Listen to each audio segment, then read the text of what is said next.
राज्य शैक्षणिक संशोधन प्रशिक्षण परिषद पुणे या माध्यमातून आपण सेतू अभ्यासक्रम निश्चितपणे आपण सर्वजण ज्ञात आहात की सेतू अभ्यासक्रम का तयार करण्यात आला, कशासाठी तयार करण्यात आला, त्याच्या पाठीमागचं कारण काय. तरीही मी सांगेन की गेल्या वर्षी आपल्या विद्यार्थ्यांचं जो लर्निंग गॅप आहे हा भरून काढणं हा एक महत्त्वाचा उद्देश आहे. आपल्याला काही वाटत नाही कारण आपल्याकडं किमान 4-5 महिने तर विद्यार्थी आलेले आहेत, पण काही शाळा कॉलेजेस असं आहे की जिथं विद्यार्थी शाळेमध्ये गेलेच नाही. मग पालकांमध्ये, विद्यार्थ्यांमध्ये, शिक्षकांमध्ये या अभ्यासक्रमाबाबत काही साशंकता राहू नये हा मानस त्याच्या पाठीमागचा आहे.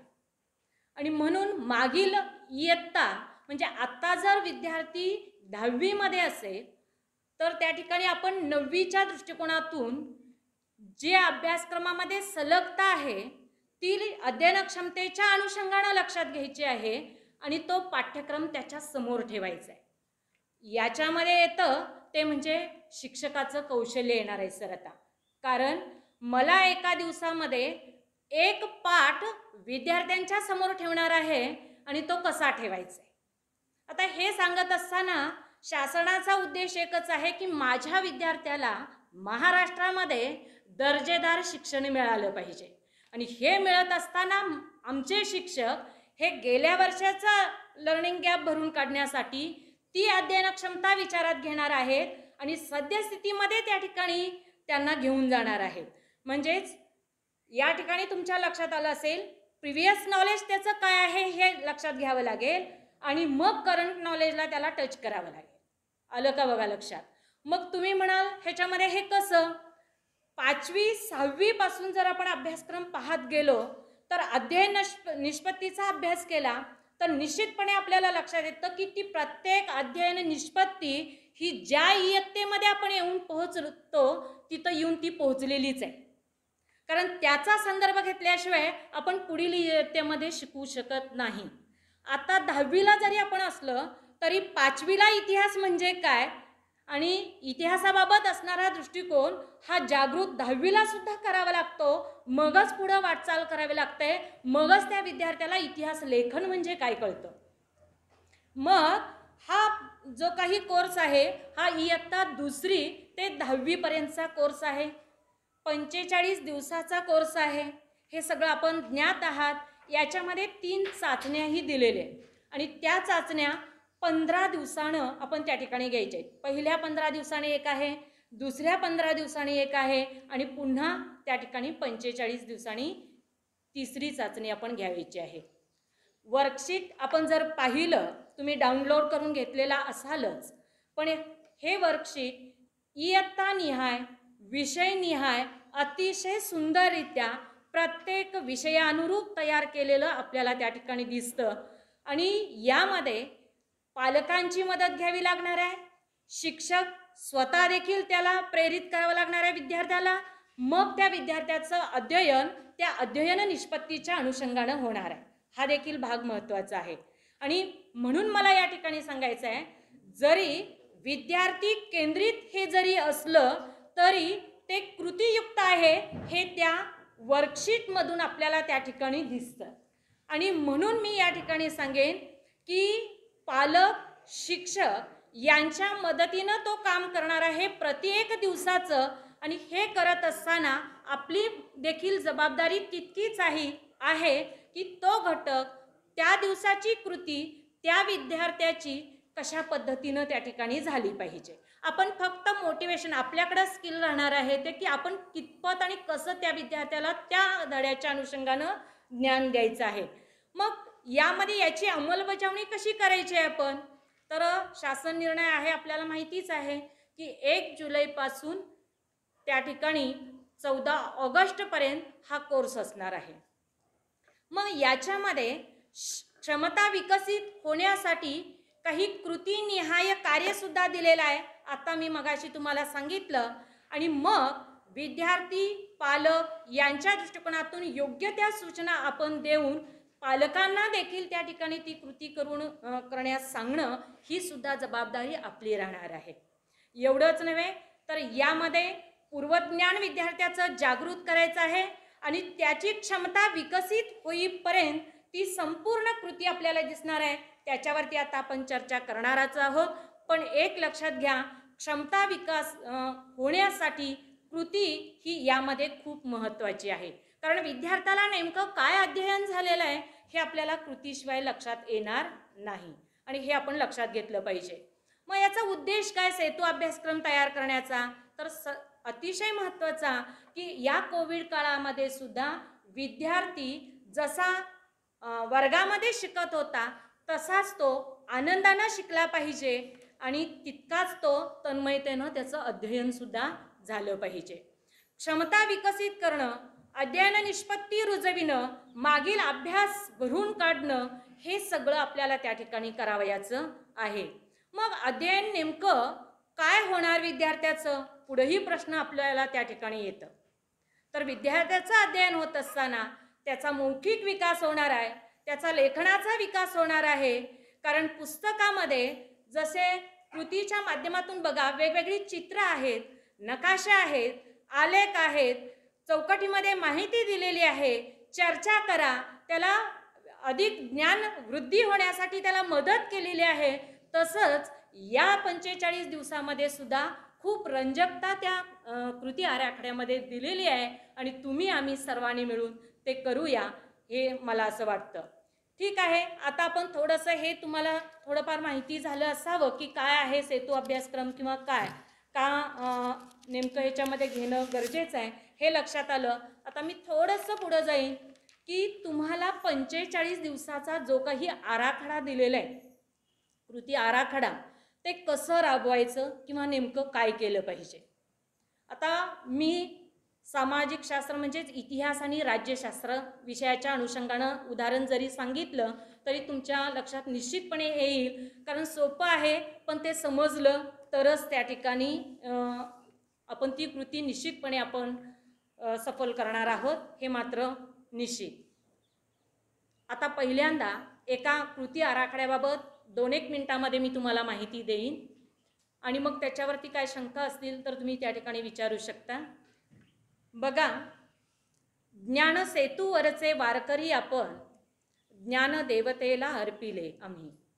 आपण शिक्षक हे ज्ञानसेतूवरचे वारकरी आहोत आणि या ज्ञानदेवतेला जेव्हा आपण त्या ठिकाणी अर्पिले आम्ही, म्हणजे मला एवढं सांगायचं आहे, जे काही आपण करणार आहोत, जे काही भरभरून ज्ञान आपण विद्यार्थ्यांना देणार आहोत ते ह्यामध्ये कौशल्य पूर्णपणे आपण करायचं आहे.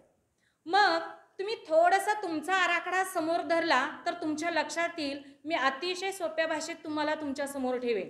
आता माझं आहे ते म्हणजे इतिहासाच्या दृष्टिकोनातून पहिलं मी इयत्ता 10वीचं तयार केलेलं आहे समजा, किंवा माझ्या समोर आलेलं आहे. तर माझ्या पुढे येत असताना आपल्याला कृती आराखड्यामध्ये पहिल्यांदा ज्या इयत्तेमध्ये आपण शिकवणार आहोत त्या इयत्तेचं प्रकरणाचं नाव येतं पुढं. बरोबर आहे. आता मला जर 10वीचं शिकवायचं असेल तर इतिहास लेखन हे येणार. मग त्याची अध्ययन निष्पत्ती काय आहे? तर ती अध्ययन निष्पत्ती आम्ही तिथं दिलेली आहे. 10वी इयत्तेमधील सेतू कसा बांधलेला आहे हे पहिल्यांदा मी सांगते. 10वी इयत्तेमधील अध्ययन निष्पत्ती जी आहे ती पहिल्यांदा आपण घेतलेली आहे. शिक्षकांना लक्षात यावं म्हणून प्रकरणाचं नाव लिहिलेलं आहे.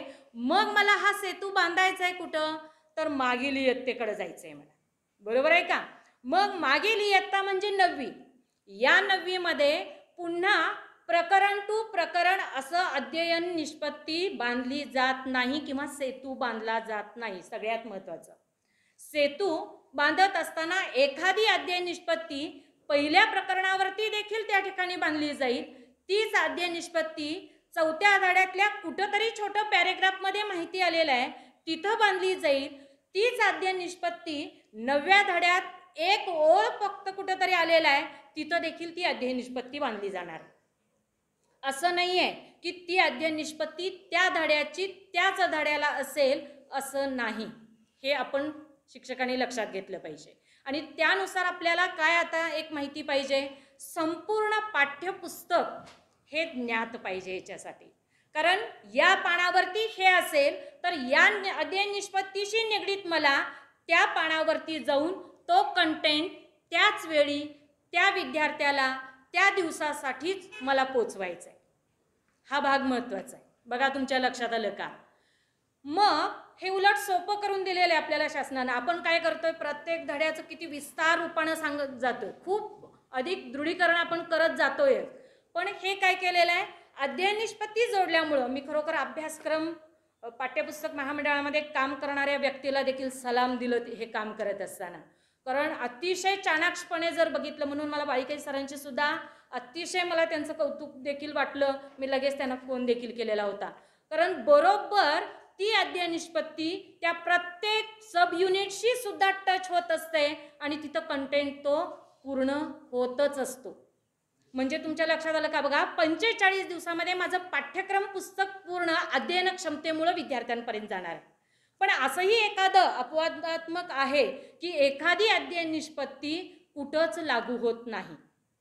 कुठंतरी एखादा घटक त्या ठिकाणी एखादी ओळ आलेली असते, ती त्याच्यामध्ये होऊन गेलेली असते. असाही भाग त्या ठिकाणी झालेला आहे, ते आपण समजावून घ्यायचं आहे. ठीक आहे, म्हणून आम्ही म्हणजे सगळ्यांनाच लक्षात यावं, कुणाचे त्याच्यातून त्या ठिकाणी काही तक्रार वगैरे येऊ नये म्हणून आम्ही क्लिअर केलेलं आहे. अध्ययन निष्पत्ती पहिल्यांदा कोणत्या इयत्तेत आपण शिकवणार आहोत ते पहिल्यांदा आम्ही घेतलं. इयत्ता 10वी प्रकरण कुठलं येणार त्या अध्ययन निष्पत्तीशी निगडीत ते प्रकरण घेतलं. त्यानंतर 10वीची अध्ययन निष्पत्ती त्या ठिकाणी घेतली आणि त्याच्यानंतर मला ज्यापर्यंत त्या ठिकाणी ज्यापर्यंत न्यायचं आहे म्हणजे इयत्ता 9वी, त्या इयत्ता 9वी मधला नेमका कंटेंट कोणता विद्यार्थ्याला आपण द्यायचा आहे त्या अध्ययन निष्पत्तीशी निगडीत, म्हणून ते प्रकरण पुन्हा 9वीचं पण आम्ही दिलं आणि 9वीची अध्ययन निष्पत्ती. आणि हे जेव्हा आपण सांगितलं की या 9वीच्या अध्ययन निष्पत्तीपासून मला 10वीच्या या अध्ययन निष्पत्तीपर्यंत विद्यार्थ्याला न्यायचं आहे, हे आम्ही सांगण्याचा प्रयत्न त्या आराखड्याच्या माध्यमातून केलेला आहे. त्यामुळे ते शिक्षकांना देखील सोपं झालेलं आहे. याच्याही पुढं प्रत्येक ही कृती करत असताना शिक्षकाची भूमिका काय असते हे सुद्धा आम्ही शॉर्टमध्ये त्या ठिकाणी देण्याचा प्रयत्न केलेला आहे. आता थोडंसं पुढे जाऊया. अध्ययन निष्पत्ती तुमच्या लक्षात आलं असेल. यावरून पुढं आपण जातो आणि आपल्या कृती आराखड्यामध्ये पुढच्या बाबी येतात, त्या म्हणजे काही बाबी आठवूया.